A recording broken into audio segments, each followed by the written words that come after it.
In this video, we'll show you how to use Git in Remix IDE, like in any other. We'll install required GitHub plugins, connect our GitHub account with a created token, then we'll clone our repository, add some changes, stage them, and push them onto a new branch. So let's start. We need to go to the plugins section and look for DGIT, and install DGIT and DGIT diff. When it's all ready, you can go to the Git section and here see if you have any warnings, and also if not, go to the settings, and in settings go to the GitHub access token, and here you need to create a new token by clicking on the link. It will start creating a new token with an expiration date, by default currently 30 days, and by default it will select all of the scopes you need.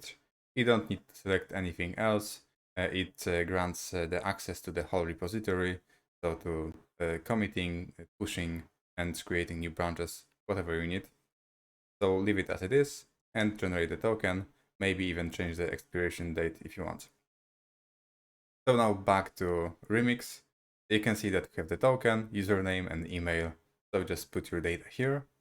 It's the data that will be visible in the commit history. So having done this, you can save the data, go back to the Git plugin, and go to the clone option. So here we provide the URL of the repository you want to clone. So we'll be cloning our weather oracle repository. And I want to clone all the branches with the depth of 1.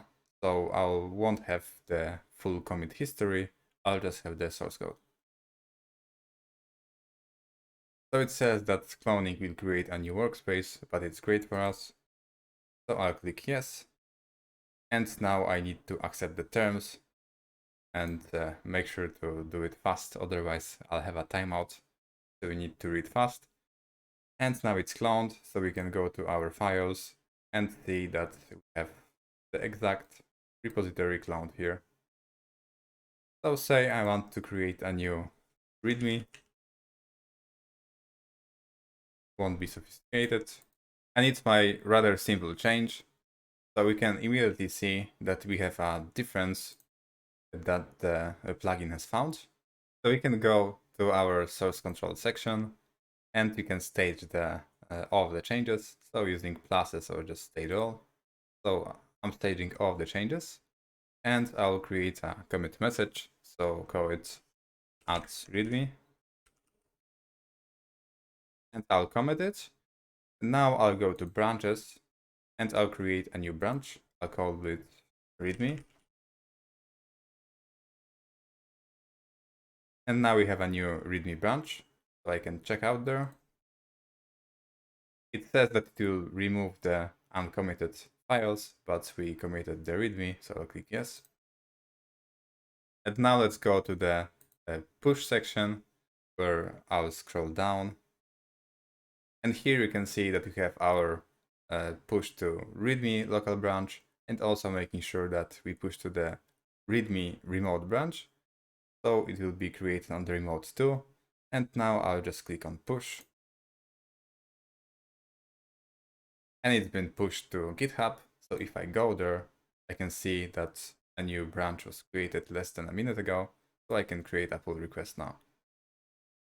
And that would make a very simple GitHub flow that you could use in your own projects.